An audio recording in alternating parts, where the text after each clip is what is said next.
but I doubt I'll hear from you. But it's worth a shot.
So welcome back to the sawmill, friends. Today we're going to work on some poplar. We might run the circle sawmill, and we're going to do some maintenance on the LT70.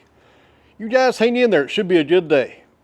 So the air bag's kind of low on the 70. Let's grab this Milwaukee inflator and put some air in it. And guys, not sponsored by Milwaukee, but I wish I was. This is one of the handiest tools you can have around your farm or just your home. I tell you what. I got this right before Christmas, and it seems like I find a use for this thing all the time. Really good to have around. And just in case, Milwaukee, if you guys are watching, my email's down in the video description. But I doubt I'll hear from you. But it's worth a shot. So over here on the 70, you got this little airbag right here. It says Goodyear on it, kind of like a little tire. When you deflate it, it should be at 80 to 85 PSI, and right now we're just above 60. It's way low. And that happens because of the cold weather, and it leaks out every time you deflate it. So a few times a year, you got to come down here and put some air in it, and you got the little valve right there to do that. So let's take care of that real fast, and we're also going to put a new blade on this mill. That Turbo 7 has had enough. Out of all the Milwaukee tools that I own, and I own several, this may be the best one that I have. I tell you what, it just saves you so many steps going back and forth.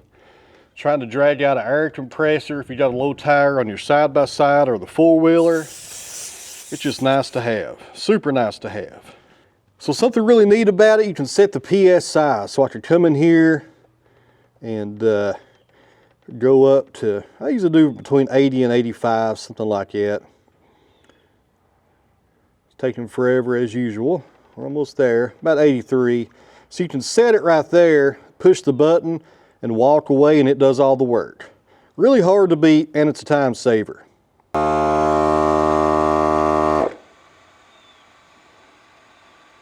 over and grab us a new blade. Sure do have some nice weather today. It's almost 60 right now, and it's the 1st of February.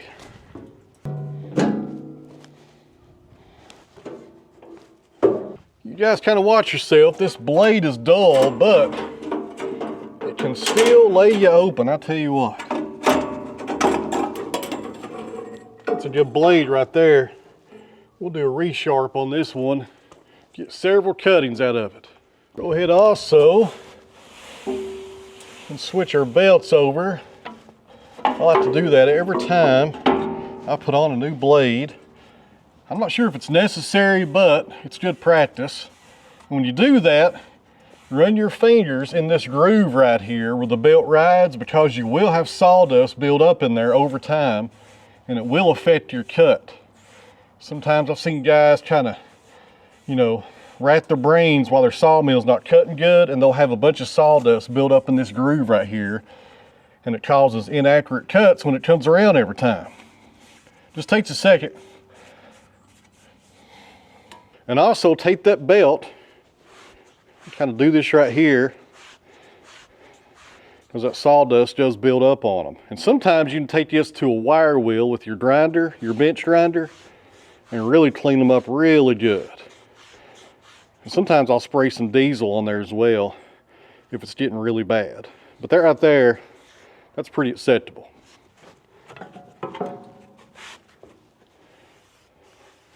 So So this is the drive wheel right here, and on the 70, it won't turn. So you gotta put your finger in there and kind of go all the way around.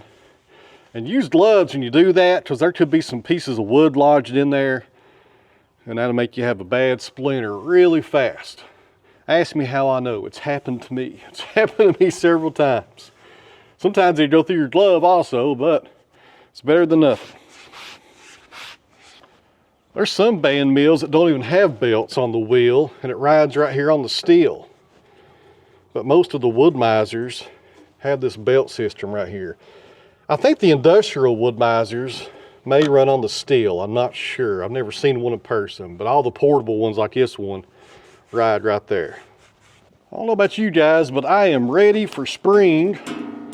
I've been planning out the farm projects for the year and fertilizing the hay fields, building a barn, all kinds of stuff this year. I am ready to get that stuff started.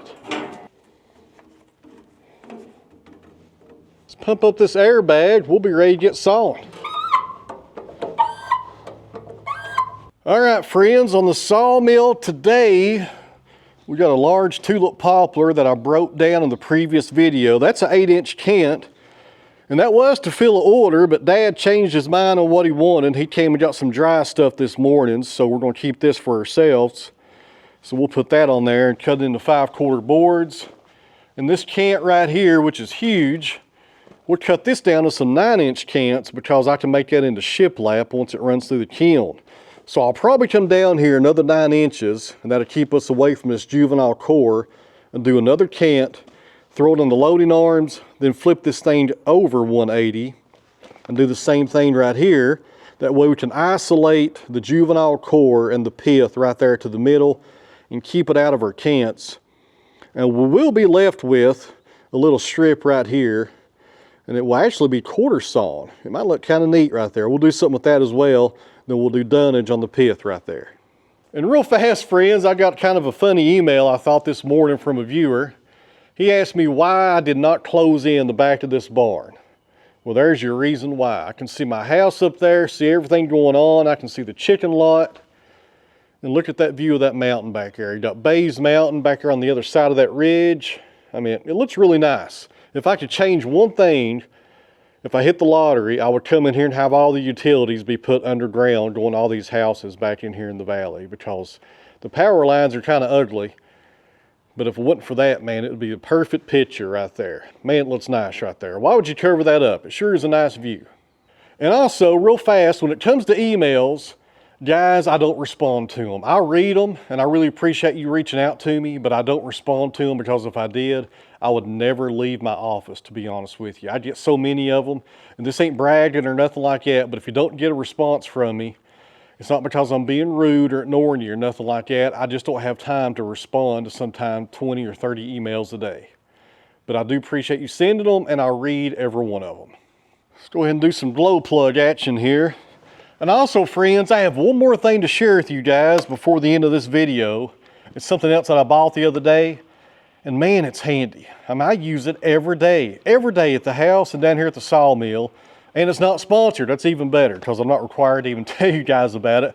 I'm just going to tell you about it because I think it may save some of you guys some time out there and some hassle.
All right, friends, had to turn the mill off for just a minute to refill my coffee.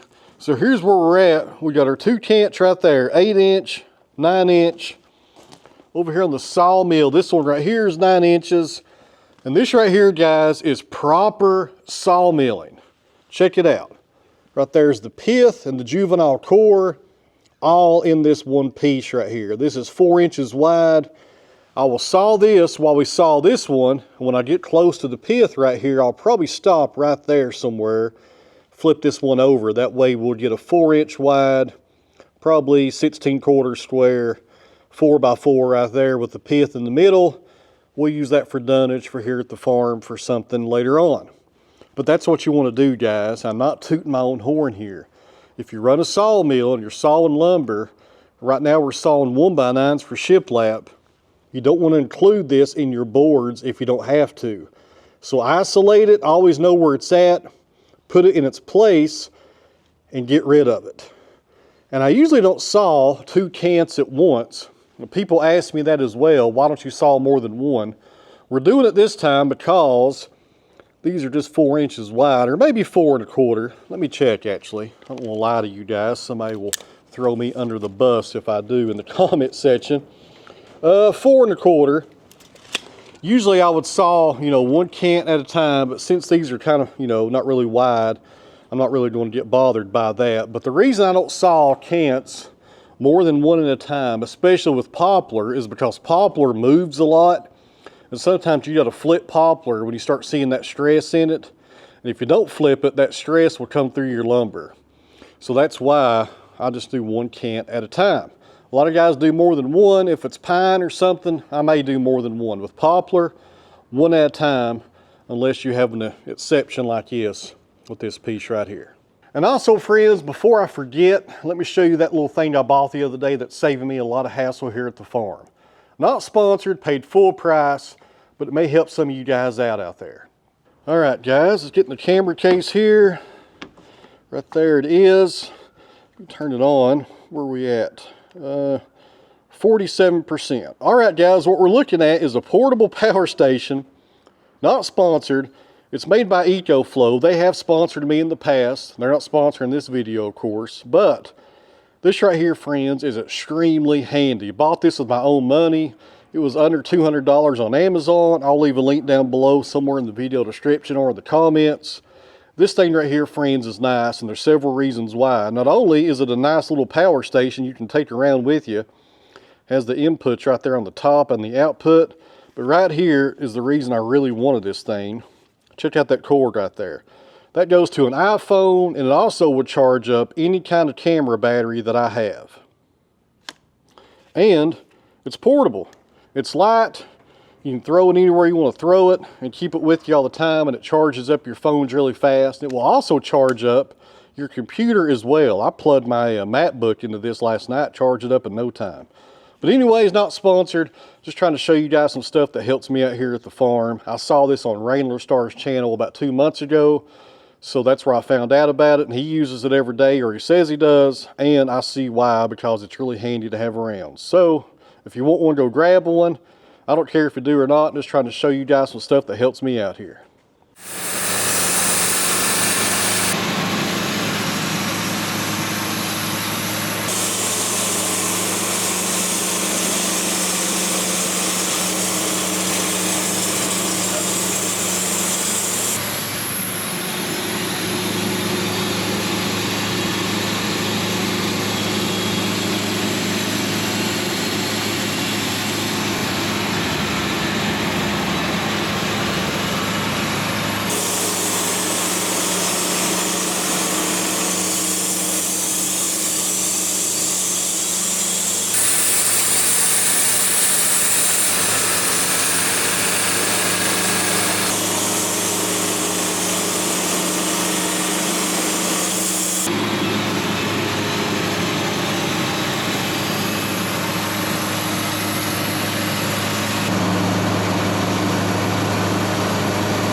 All right, guys, got a pretty good start to another pallet of poplar. And I'll tell you what, guys, that right there is some good looking boards right there. I don't see any defects or nothing like that. Nice and clear. 9 inches on the width. Those are 4 1/4. Man, that's some good looking stuff right there. I really enjoy sawing poplar on the sawmill. It's actually the first log or the first species I ever sawed the first time I ran a Wood-Mizer back in 2010.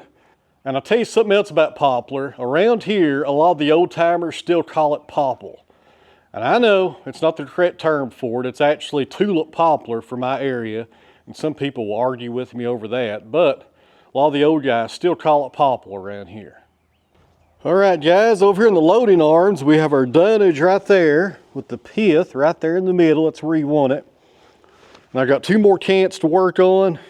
We'll do this one next, and we should get this one finished before it gets dark out here.